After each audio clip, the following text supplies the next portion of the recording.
Günaydın, guten morgen babyler, nasılsınız? İnşallah hepiniz çok iyisinizdir, çok mutlusunuzdur, çok huzurlusunuzdur, çok sağlıklısınızdır, çok bereketlisinizdir. Beni sorarsanız ben de çok iyiyim, şükürler olsun, şükürler olsun diyelim. Aslında çok sık video çekmek istiyorum ama biliyorum bundan şikayetçi olanlarınız da var. İnanın o kadar yoğunum ki ben hatta bu kadar sık video çekenlere de hayret ediyorum. Hiç mi işleri güçleri yok yani, ya da ben birçok işle uğraştığım için herhalde yetişemiyorum. Ama böyle istekleri arada boşluk zaman buldukça da yapıyorum. Hep diyorum çok sık video atacağım, çok sık video atacağım. Çünkü takipçilerim gerçekten bundan çok şikayetçi ve bakıyorum izlenmeler de düşüyor. Aynı zamanda beğeniler de düşüyor, yorumlar da düşüyor. Onun için benim de hevesim kaçıyor. Yapmak da istemiyorum. Yani diyorum ki madem bunlar herhalde video atınca beni seviyorlar, video atmayınca beni sevmiyorlar diye düşünüyorum. Neyse bakalım. Şimdi aşk üçgeni diyoruz. Tamam mı? Aşk üçgeninde neler oluyormuş diye bir bakalım. Aşk üçgeni nedir? İki taraf evli olabilir veya evli biriyle birliktesiniz. İlk önce bir yasak aşk yaşadığınız kişinin enerjisine bir bakalım. Şimdi diyor ki seni seviyorum diyor. Ama diyor seninle diyor bir arada da olamıyorum. Şimdi burada bir 3 ve 9'lu vadeler arasında bitmiş bir ilişki var. Ama dişil olan tarafta çok büyük bir üzüntü ve hayal kırıklığı var deniliyor. Ama şöyle bir durum var. Ya sen bununla aynı iş yerindesin, aynı mahalledesin, aynı muhittesin. Ya da geçmişten tanıyorsun. Bu kişi seni takip edip gözlemliyor. Ne yaptığınla alakalı çok güzel bilgi alıyor yani. Şimdi çok güzel 20 gün içerisinde haberler alacaksın. Bak şimdi. Benim burada yaptığım olmuş etmiş değil, olacak olanlara bana ne derlerse onu size anlatacağım. Şimdi ilk önce bakalım yasak aşk yaşadığın kişiyle durumlar neymiş? Bir ona bir bakalım, tamam mı? Ondan sonra sırasıyla bir gidelim. Hane içerisine bakalım. Evinde ne oluyor diye bakalım. Sensizken ne hatlar işliyor. Seninle ilgili bilinçaltında ne düşünüyor. Hepsine bir bakalım. Şimdi şöyle bir açılım yapalım. Yasak aşk yaşadığın kişiyle alakalı bir bilgi, bir netlik bir versinler bakalım. Öncelikle. Şimdi şöyle hangi kartları alacağımla alakalı bir karar veremedim. Şunları bir alalım bakalım. Şunları da koyalım. Şimdi siz niyetlenin, odaklanın. Aklınızdan, kalbinizden o denyocuğu bir geçirin bakalım. Yasak aşk yaşadığınız kişiyi bir geçirin bakalım. Ne oluyormuş, ne bitiyormuş. Şimdi bir bakalım. Bu yasak aşk yaşadığın kişi su gruplarından, balık, yengeç, akrep, tamam mı? Aslında hani böyle biraz kumral gibi, kirli sakalı olabilir, biraz da böyle hafif göbeği de olabilir. Yalnız gel gelelim, bu kişi iyi bir insan ama yavaş ilerleyen bir insan, tamam mı? Her şeyi yavaş yapıyor. Sen ateş gruplarından olabilirsin ve bundan bir haber bekliyorsun diyor sana. Aslında 7. aydan beri sizde bir deprem misali böyle bir sarsılma olmuş. Yani bir hayal kırıklığına uğramışsınız. Özellikle dişil olan taraf, yasak aşk yaşayan kişide alakalı diyor. Şimdi yan yanayken her şey çok güzel ama uzakta olduğu zaman diyor her şey diyor bir gerilemeye başlamış sizde. Şimdi sen evlenmiş ayrılmış olabilirsin veya evli de olabilirsin. Bir oğlun bir kızın var senin, toprak gruplarındansın, aslan burcu da olabilirsin. Şimdi birçok enerji var, kendinize uyanı alın. Şimdi arada mesafe var, sen başka bir şehirde, o başka bir şehirde. Ateş elementi de eriller olabilir, size söyleyeyim. Bak çıkan burçlarına kadar söylüyorum. Fakat bu seni çok üzüyor çünkü sen karar veremiyorsun. Bir tarafta ailen, bir tarafta bu kişi. Ama o kişiyi o kadar çok özlüyorsun ki bir türlü ilerleyemiyorsun. Burada takıntı ve şey durumu var, böyle saplantı durumu var. Öncelikle onu sana söyleyeyim. Şimdi bu sana bir sınır çizmiş, tamam mı? Kafası çok karışık zaten. 2-3 yıldır kafası karışık bunun veya 2-3 aydır deniliyor. Duygularından emin değil. Kendi konfor alanını bozmak istemiyor, tamam mı? Ama artık bu aşk üçgeni de buna acı veriyor. Şimdi bu şöyle düşünüyor, tamam mı? Ben diyor bir ev, bir alan, bir şey yapmam gerekiyor. Çünkü size verilmiş bazı sözleri var bu kişinin. Fakat hemen hemen 1-2 yıldır da bu konu üzerinde duruluyor. Sizin diyor birlikte konuştuğunuz, planladığınız durumlar var ama bir türlü bunlara net bir yorum veya bir cevap alıp ilerleyemediğinizi görüyorum. Tamam mı? Şimdi bu kişi diyor ailesini sıkı sıkıya tutuyor. Aynı zamanda da diyor bu eril diyor, aşk yaşadığınız eril diyor, seni de diyor yanında diyor tutmak istiyor diyor, tamam mı? Yani bir türlü kararını veremiyor. Aslında diyor durumu iyi, yani bu diyor paraya önem veriyor diyor. Ne kadar size karşı diyor hani paraya önem vermiyormuş gibi gözükse de diyor aslında paraya önem veren biri diyor. Sen diyor bu sana diyor maddi olarak da destek olmuş olabilir veya sen buna olmuş olabilirsin, tamam mı? Ama diyor burada yanlış olan ve yolunda gitmeyen bazı durumlar var diyor. Kiminle hikayem tutuyorsa. Şimdi yalanlar var arkadaşlar. Öncelikle onu size söyleyeyim. Bu diyor ki yapacağım ama bir türlü hayatında dünyasını değiştirmeye adım atamıyor. Çünkü evliliğinde veya ilişkisinde emek verildiği için kestirip atılmıyor. O bekliyor ki karşı tarafa böyle soğuk yapayım, o beni kestirsin atsın diye, ama karşı tarafta pes etmeyen birisi deniliyor bana. Şimdi dengeler kaçmış diyor. Bu kişi diyor bak kendi işinin sahibi, üniformalı olabilir veya özel bir sektörde de çalışabilir, kendi işinin sahibi de olabilir. Şimdi ben burada çıkanları anlattım. Birçok enerji var. Şimdi burada sana diyor ki sen emeklerinin karşılığını, şimdi çok iyi bir kadın var burada, dişil var. Şimdi diyor ki yani ben diyor artık kötü niyetli değilim diyor. Ben bu ilişkiye istemeden girdim diyor. Nasıl oldu ben de bilmedim diyor. Ama diyor yani ben kimsenin diyor yuvasını bozmak istemiyorum. Yani benim istediğim şey diyor gelgitler olmasın ve benim kıymetim bilinsin diyor. Ama burada öyle bir durum olmuyor diyor. Şimdi buradaki durum, tamam mı, tamamen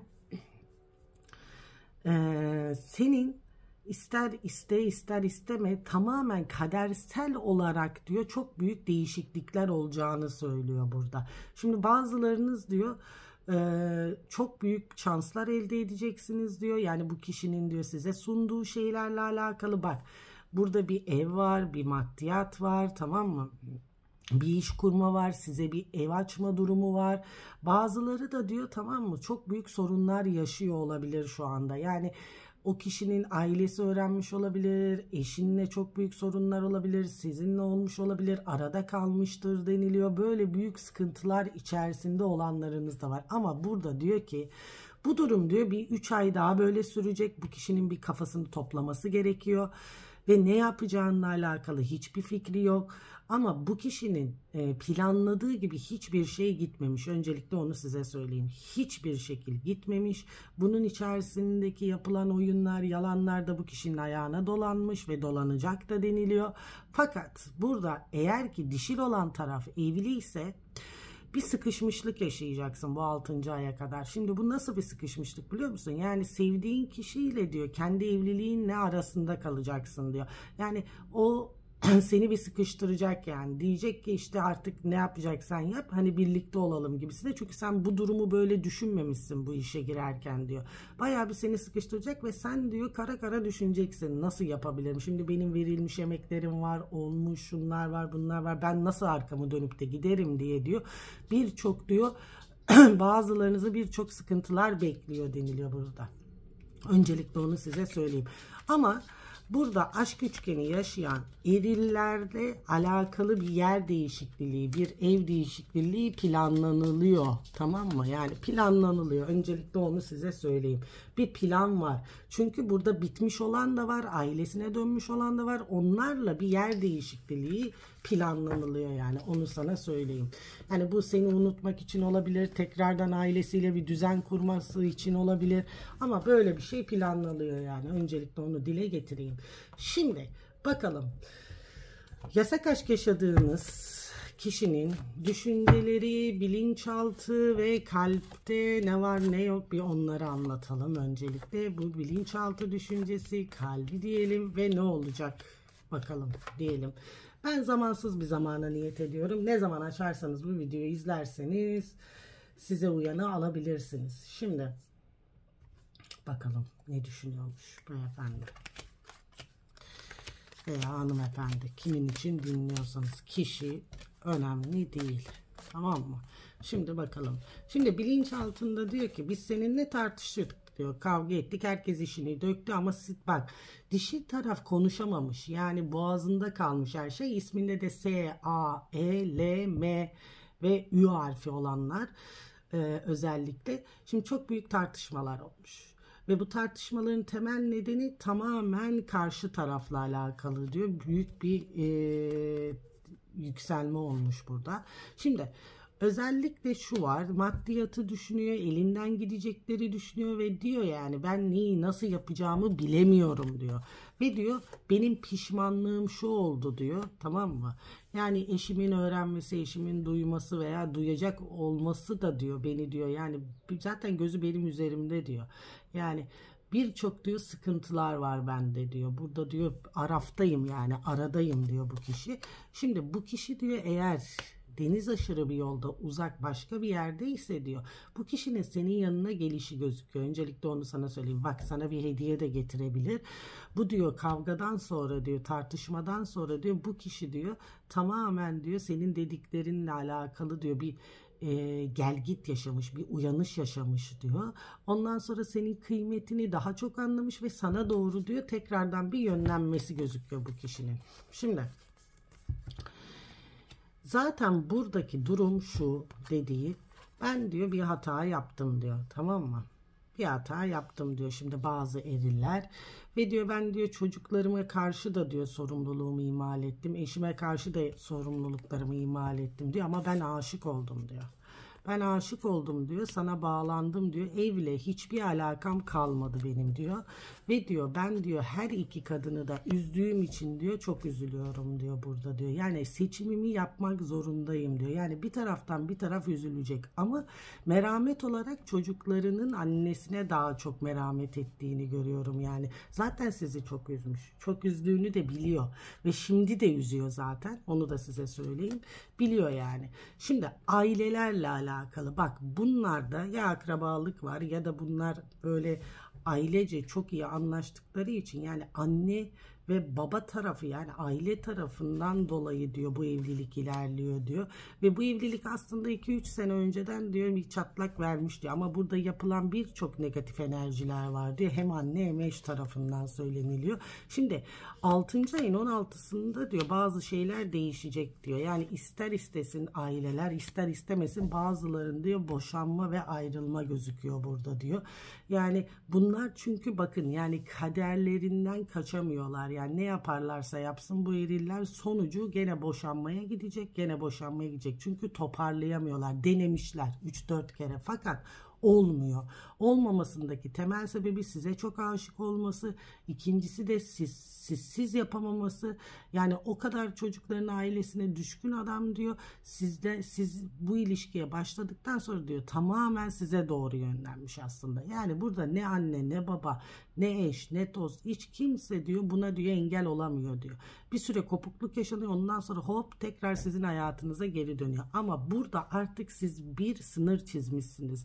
Ya orası ya burası diyerek diyor bir karar vermesini istemişsiniz diyor. Ve bu kişi diyor kararını vererek size doğru yönleneceğini görüyorum. Yani bunu daha doğrusu yapacak olan kendi aile ve tarafı yani bunu sıkıştıracaklar. Bu da bu sıkıntıya gelemeyerek seçimini yapacağını söylüyorlar bana. Aldım kabul ettim, aldım kabul ettim. Size uyanı alın. Yani bakalım hane içerisinde ne varmış bu kişinin ne oluyormuş diye bir soralım bakalım. Hane içerisinde neler oluyormuş diyelim. Eşleriyle durumları nasılmış diyelim. Şimdi bak eğer dişilsen tamam mı? İki erkek arasındaysan senin zaten kendi eşin iyi bir adam. Fakat sana göre değil bu adam. Ama diyor sen diyor çocukların için buradasın. Aslında çok akıllı bir adam bu adam. Yani bazı şeylerin farkında ama görmezden geldiği gözüküyor. Veya senin hayatında biri olduğundan şüphelenebilir de bu insan. Bazı gizli olan şeyler ortaya da çıkabilir diyor. Bak eri dişir kendinize göre alın. Şimdi Buradaki durum şu hayatım. Bu beyefendi size gelmesinin, sizi seçmesinin temel nedeni diyor eşinin bazı rahatsızlıklarından dolayı. Yani bu kişinin, bu kadının evdeki eşinin diyor psikolojisi bozuk olabilir, bazı rahatsızlıkları olabilir diyor. Onun için diyor hani bu beyefendi iyi bir insan, merhametli bir insan ama gel gelelim hayatım sen bunun hayatına girdikten sonra diyor bu adam tamamen sana yönlenmiş diyor. Tamamen diyor ve her şeyi bir kenarıya bırakmış ve sadece seni düşünüyor. Sadece seninle olmak istiyor. Yani bu ilişki zaten evlilik diyor. Yani yolunda giden bir evlilik değil. Her şeye sahipler ama mutlu değiller. Öncelikle onu sana söyleyeyim. Ve bunun eşi seni biliyor bak. Bak burada eşi burada sen görüyor musun? Yani bu adam ikinizin arasında kalmış. Peki sonuç ne olacak dediğim zaman tabii ki seni seviyor, sana aşık. Buraya da bu kadın diyor evdeki kadın bir mesajları yakalamış olabilir veya bir mesaj da yakalayacak. Bu özellikle bak 7. ayın 15'ini söylüyor veya 6. ayın 15'ini çok dikkatli olun diyor. Bazı şeyler ortaya çıkacak diyor. Ve çıktığı zaman da diyor tamam mı bu kişi diyor senden bir uzaklaşma yaşayacak ve sen üzüleceksin. Her iki kadın da çok üzülecek ama bu beyefendi diyor gene sana yönlenecek, gene sana yönlenecek. Yani öteki tarafta arkasında yani bu evden çıkıp gidip sana yönlenecek diyor. Çünkü tamam mı eşiyle konuşacak ve kararlar alınacak diyor. Bazı kararlar alınacak diyor. Kadın sadece emeklerinin karşılığını isteyecek ve bu ilişkiden gidecek. Bak bitiyor ölüm kartı. Yani kimse böyle bir şeyler yaşamasın ama ne yazık ki şimdiki dünyamızdaki gerçekler bunlar yani. Gerçekler bunlar. Yani bana gelen kişilerden de biliyorum hiç normal bir ilişki yok arkadaşlar. Onu size o kadar söyleyeyim yani. Hiç normal ilişki yok. Hiç böyle yani normal bir şey yok. Yani gençler gerçekten daha şey yani bakıyorum da daha düz yaşıyorlar gençler. İşte bu 30 yaş 40 yaş olan evli olan kişiler abarmış durumda artık. Yani yoldan çıkmış durumda onu da söyleyeyim size. Peki. Yasak aşk yaşadığın kişinin seninle ilgili düşünceleri, kalbindeki durum ve ne yaşayacaksınız, ne olacak eğer küslük, dargınlık varsa veya arada sorun varsa adım atacak mı diye de bir sorayım ve ne zaman adım atacak diye de sorayım bakayım.